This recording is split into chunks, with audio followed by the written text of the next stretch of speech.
Hi, I'm Ken. Today we're going to do something a little unusual. I'm testing out a new mic and a new setup here. I was working on updating my Washington Franklin stamps, and I realized it's probably something I should have done on camera and shared with you. Ultimately, this channel is about my stamp collection, and this is a pretty major upgrade to my collection, honestly. So, first of all, this is my US regular issue album. I'm going to turn directly to my Washington Franklin page.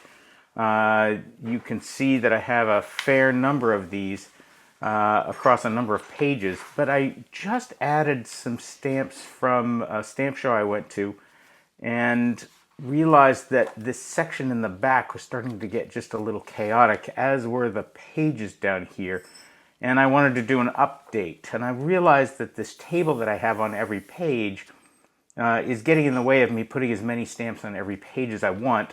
And you can see I have on this page two different series running. On this one I've got 1, 2, 3, 4, 5 different series running in kind of a chaotic way. I've got some horizontal coils, some vertical coils, some imperfs all on the same page, and I'm just not happy with the way this looks. So I think this is the last page of this. Yeah, so this is the last page of this. So what I did was I made a whole bunch of new album pages, put all the tables onto one page, and then I left whole big pages available for me to lay out stamps on them. So what I'm going to do now is take these old pages out of here. I'm going to remount them on the new pages, and I'll let you come along for the ride as we do that. We're going to kind of stop and start on this, so this video may be a little jittery, and that's, I think, okay. Anyway, let's dive into this. I won't show you every step along the way, but we'll stop in occasionally, and I'll show you what progress I'm making. First, let me show you this table that I have. I put it onto one page where it used to be split across multiple pages. That'll let me, I think, explain it better. This first top section is the Washington Franklin stamps that have the spelled out 1 and 2 version. All the 1 and 2 cent stamps have 1 and 2 spelled out on them, and all the rest of the stamps have Washington's head on them. The second set of the table is the Washington Franklins that have 1 cent and 2 cent as numbers, and only the top number of stamps up to the 7 cent black have Washington, the rest are Franklin's head. And then I've put down here a section for the horizontal coils. I've stacked that on top of the vertical coils because they have the same columns, and that makes sense. And then to fit this all on one page, I've put the imperforates over on this side. On the imperforates have the same row headings over here, the 1 cent green, 2 carmine, 2 cent carmine, etc., that just go straight across. So I was able to fit those all on the page this way. So that's the imperforate table. So that'll go at the front of the section. I'll use this as a reference, and then I'll put the stamps on their various pages. And so far I've set this up with pages for each of the major chunks in here. You probably see that some of these have a lot of stamps per column, and I'll do that. I've made a couple of places where I've grouped things together, and in particular I've grouped all the horizontal coils together, all the vertical coils together, and all the imperforates together. But in the 1 cent, 2 cent Washington Franklins, I've grouped all the offsets together and all the rotary press together. For now, I think that's good, but we'll see how it works out in practice. Okay, when I did these last time, I made these strips 6 stamps wide. I've since moved to a 7 wide approach, and I've pre-cut a bunch of these prince mounts into 7 wide strips. I have a guide on my cutter that lets me cut them all to the same size. And so what I'm going to do here is take these out of the 6 wide strips, move them to the 7 wide strips. I would ideally have tried to peel these off and flip them over to reuse the 6 wide strips, but I think I prefer the 7 wide going forward. So let's do that.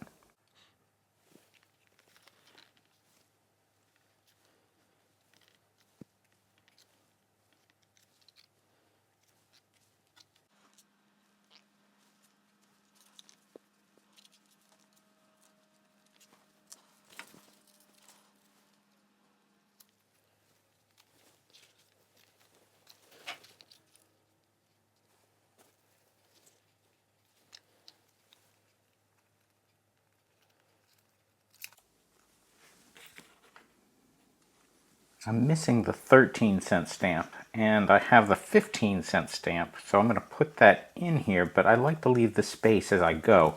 So the way I do that is I take the next stamp in the series, not the one I want to put in, and I put it in place but don't tuck it in yet. And then I take the one I want and I put it in so that I can see that they're spaced evenly. Good. Then I hold that one in place and take the other one out, and now it can go into its place, which is next in the series. And everything spaces nicely as I do it that way. I tuck these in, and that's what's going to be on this page, everything that's in this first column. And the only ones I'm missing here are the 13 cents and the $1, and those go here and here. So this page is much simpler now. It's just going to have these two on here. Let me now get those fixed in. Then this page will be done. I use a very little bit of liquid on that because sometimes I like to pull them up, and if I use just the tiniest bit of liquid to get it down, it comes up easier later but still sticks fine. So that's that first one in place. The second one in place. Okay. Ah, I see that the light is blocking you from seeing that. Let's put that up there. Nice little page. I'm going to put the numbers in here.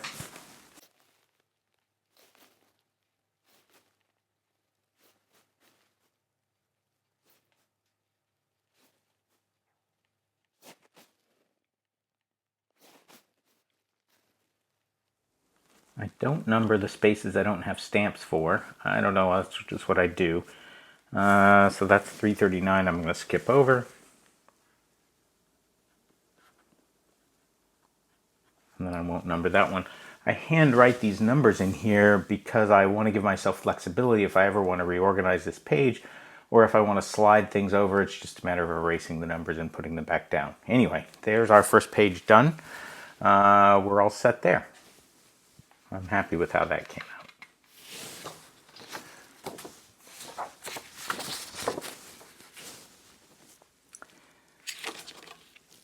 Okay, this second page is the bluish paper version. I do not have any of the bluish paper stamps. They're actually all pretty expensive, and so it's unlikely I'm going to have them. But I still like to have the blank page in my album, not only just in case someday I get a hold of one, but as a hint that this page is still some stamps I might want to collect, and some indication in a blank page for an album like this that these are rather expensive and I just don't have them. So that page is done as well.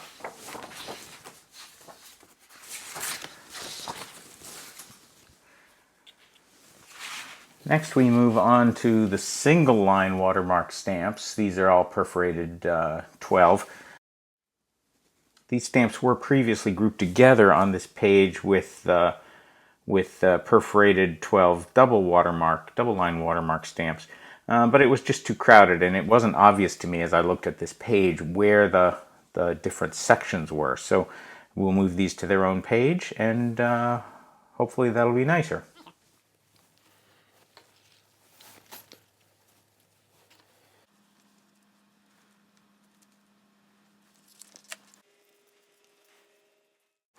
I don't need these to align perfectly. I've set this one up here as a guide, but I do like them to be close, so that's why I've set that other one up there.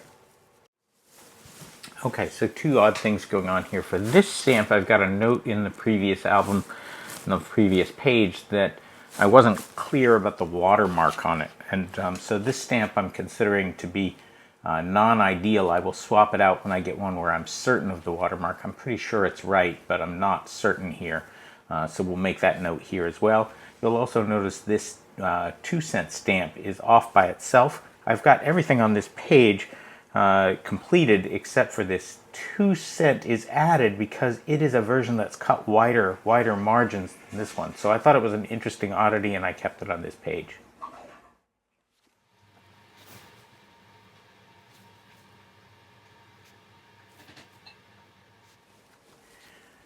Okay, that page is done, and I realize the light is glaring on this in a way that makes it a little hard to see. Let's lift that up a little bit. You'll notice two things about this page.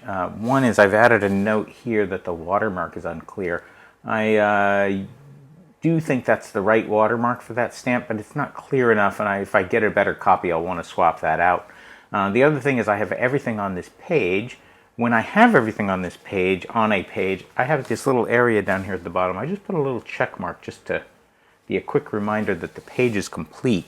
If the page is complete with mint stamps, I'll put a little M there, just as a way to remind myself. And then this format allows me to add a second section of mint stamps should I want to do that in the future. The other thing I want you to notice is this stamp right here is another 2-cent stamp. It's the same stamp as that one. But I've mounted it here because it has wider margins than all the other stamps. And I just thought that was interesting enough that I wanted to keep that stamp and set it out as an interesting variant.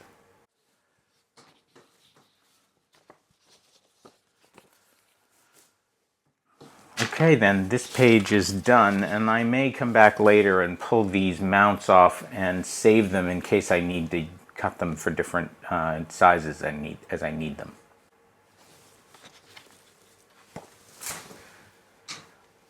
This next page is for the double line USPS Perf 11 stamp. That is on the table that we just had, sorry. And that's on this table that we had, and it's this column right here. It stands alone with one stamp, and I've got a circle around it indicating that I don't have that stamp. This is another place where the stamp is very unlikely that we're going to ever get that stamp. So it's there, I have a page for it, but I don't need to do anything with that.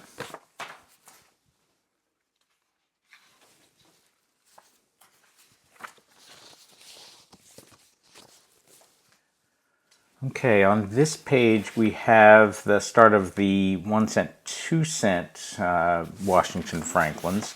And I've got two sections here. The 1912 section is this first column, and the second one is this second column. And in my old way of doing things, I put a little box around what stamps are on this page. So there's actually two sets of stamps, and now I've split them off into two different pages. So we'll go ahead and do that. I think I'm going to cut off the camera now. We'll come back when these are done and show you what we got. Okay, I've moved the light, so hopefully you get a better view of this. I finished transferring stamps from this page onto these two pages. You'll notice from this old page that I had two strips, which are over here on this page, and I had one strip that has now become two strips over here. Notice also that I couldn't have fit a fourth strip on this page, and so this page was all messed up the way it was, crowded and cramped. I had put all these stamps on one strip, and now I have moved them appropriately onto two. And with this new layout, you can certainly see a much better distribution of where stamps are and where I'm missing stamps. So I'd say overall a great improvement. Now we're going to move to the next page, and I'll be back again when the stamps on this page are transferred over into their pages. Before I got to this page right here, I realized I'd made a page in the middle between the previous page and this to put in these unusual variant stamps. I have three lines on my table, one for a WSPS Perf 12, another for a WPS Perf 10, and a third, this one, for a single USPS Perf 11. There's only two in this line, two stamps in this line, one stamp in this line, and one stamp in this line, and as such they're kind of unusual variants. So I've set them off on a page by themselves. I have just one stamp of all those, and it's this one right here. Notice I didn't put out the whole strip of 7 because this page will never need that. Instead I took the extra mount that I had cut off these 7 strips, so that's the whole length of the strip, and used that. Those are big enough to hold just a little bit more than 2 stamps. 2 for this first row, 1 for the second row, 1 for the third, with a little bit of extra space for them. You'll notice that these two are not glued down. I just used them as spacers until I need them on this page, so those get put away. This particular stamp is kind of a high catalog value stamp. I got it a lot. It is proof that the treasure hunting works on these stamps. Looking for these unusual variants can be quite effective, even though it's a pain in the neck to search through all these 2-cent red stamps. And as such, for these expensive stamps, I've made markings on my pages that show the catalog value, so that if anyone ever got this album and needed to consider what to do with it, how to get rid of it, they would at least know what they had on their hands. So I'm putting that label over here, back here, that lists the 2017 catalog value for this stamp, number 461. And so let me just label this stamp here as 461. And that way anyone who gets my album in the future knows that this stamp on this page is kind of worth paying attention to. Okay, now let me go back to the page we were going to do, which is this one right here, and get that put in place, and we'll come back when I'm done with that. And now we've got this page mounted. So it came off of here, it went into here. This is the flat plate print Perf 11s. I've got almost all of these up to the $1 value. There's a $2, two $2 and a $5 that go on this page. I'm missing the 500, and I'm missing the 505. This 505 is very rare. I don't ever expect to get that. It also highlights something that was off in my old way of doing things. I had the Perf 11 version, which came later, before the Perf 10 version, which I'd put on this 4th page, just because it didn't fit properly. And now with this new system, this is the Perf 10 version. Now with this new system, I can put these in chronological order. So I have this page is the Perf 10 flat plate. This page is the Perf 11 flat plate. So that's much better here. Also notice that for this Perf 10, I needed 3 strips to fit all of what I had. And for the Perf 11, I needed 4 strips. So as we go in time, there's more and more denominations, as you might expect. And it just makes for a nice, pretty page to see all these laid out together. But the other thing that I want to highlight is that I've now run out of these little strips. I'm going to go off camera, cut myself a whole bunch of these, and try and finish up the rest of this. I'm back now, armed with a whole fresh lot of these strips cut to the right size. I've used those to mount the offset Perf 11 stamps onto this page. This is actually everything of the offset Perf 11, including this $5 stamp here, 524. I have to label that. 524. I got this stamp as part of that lot that I got at the last WALPEX, and this was one of the motivating factors for me to update these pages, is I wanted to make sure that 524 $5 stamp got its representation in this set. So I'm thrilled to have that. That's my first high-value Washington Franklin, and it's a really nice stamp, except for its pen canceled like nobody's business. Kind of ugly, honestly, but it's mine, so that's happiness. There is one other stamp that's an offset print stamp. It's a Perf 12.5 that I'll put on this page if and when I get it. I think, given how unusual that stamp is, that I'll add a new strip right here for it. So there's plenty of room on this offset page for it. I'll add a new strip for it here. In the meantime, if I do get one, I can tuck it in there until I have time to mount it. And with that, we have the rotary press stamp page done. I've just got a few of those. There aren't very many of them anyway, but I've got just these 4 here. There are 2 styles of these, and I only have 1 of them so far. So this page is coming along, but not done yet. Now we're going to move on to the coils. The coils I have in my old album. Let's move that aside. In my old album, I had 2 different pages of them. And you saw from my previous table that there were quite a lot of these. And you can see here on the bottom of this, the table is just chaotic. Let's see what we have here. We have 1 set, 2 sets, 3 sets, 4 sets, 5, 6, 7 different sets all on these 2 pages. And you can make no rhyme or reason of them. There's coils mixed in with imperfs, mixed in with horizontal and vertical coils. So let's put this together and have it make some sense. Now I'm done mounting these coils and imperfs. They're done across 4 pages. Here's the page for the horizontal coils.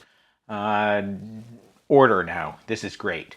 I've got them sorted by each column of the table, and there's enough room on this page for everything that belongs in that column. There's a couple places where I've cheated a little bit. This 386, I've got 2 copies of it. It's on my list of valuable stamps, and so as long as I have space for it, I'm going to leave both valuable copies here. That's all that I've done here on this horizontal coils page. The next page is the vertical coils. I've done the same trick here a couple times. 2 copies of this valuable, 2 copies of this valuable, and 2 copies of this valuable stamp. Actually, 2 copies of all 4 of those valuable stamps. Again, there's room for all of the stamps that are in this vertical coil set. I've left a space here for this column, this set that I just don't have any vertical coils for yet. That's fine. They'll come at some point. And then I've left some space at the bottom because this particular set, the rotary press, one of the rotary press sets, it has enough stamps that it's going to overlap to this next row, and I've just left space for that here. So I'm thrilled with that. That's the vertical coils. Now we come to the imperfs. On the imperfs, I've got, again, space for everything on this in nice order, 1 strip per column. And I don't have a column here for this particular strip. But otherwise, I've got things going on for all the 4 columns. Now, my 4th sheet is a little bit different than the others. What I've done is I've added 1 extra page here for a notable variance of all the Washington Franklin stamps, but particularly right now it's focused on the imperf values. This first strip is for duplicates I have from the imperf set, which are perforated with these square cutout Shermack style vending machine perfs. I've got 3 of those here. There's a couple mixed in here, and as I get non-Shermack perfs items, I'll move them over to this page. And then this particular stamp is a stamp that's been trimmed to fake a more valuable stamp. So this is a coil stamp. It's 413. That's been cut along the edge here, and if you look really close, you can see the perforations that have been tried to be cut off to fake stamp 459. If this were 459, that would be a heck of a stamp, but it isn't. It's a fake, and so that's what we've added there. So now I've got these all ready, all my pages ready. Let's take these and my book and get them put into my book. Get that out here. Turn to the right page. That is right here. We're going to open up my book. We're going to get these pages tipped in here. And my new pages are updated with everything that we had in the old pages, but now with the new pages and the new table. So I'm really thrilled with that. Now, I'd like to say we're done. We're not quite done. I've got one more thing, which is another motivation for why I was updating this today. In this stock book, I put some stamps that are ready to go into albums, but that I either didn't have pages or mounts or space for. And so for this particular set, I have some stamps right here, which are meant to go in this album, and I got these at that stamp show I just went to back from WALPEX. These just didn't have space. I couldn't figure out how to cram those onto the pages I had in place. So in order to mount these at all, I needed to make these pages and make room for them. So that was good motivation. There's some really nice stamps here, and I'm going to take a minute and mount these, and when I come back, I'll just show you the whole system set up. We're all set now, and let's go through this and show you how everything looks. So this is the title page, essentially the index page to these Washington Franklin sets. We've got this first page here, which hasn't changed since we last looked at it, but that's the 1 and 2 spelled out versions. This is the bluish paper, which I'll never get a copy of one of those, but that's an interesting page to keep. These are single line watermarks of the 1 and 2. Moving on. This is the double line perf 11. There's only one stamp on this page. I'm unlikely to get that one as well. Now we move on to the versions of the Washington Franklins that have the 1 cent and 2 cent with numbers instead of letters. And the other distinguishing factor here is Franklin instead of Washington in these higher values. Moving on. This set is one of the sets that had been sparse before I added from that other, from my stock book. So I added everything in from here forward, plus this orange one. Those were all in that stock book. Now this page is almost all done. It's just missing these 2 values. Each one of those are $1,000 stamps. It's unlikely I'm ever going to fill those spaces, but nice to know they're there, and otherwise this page is complete.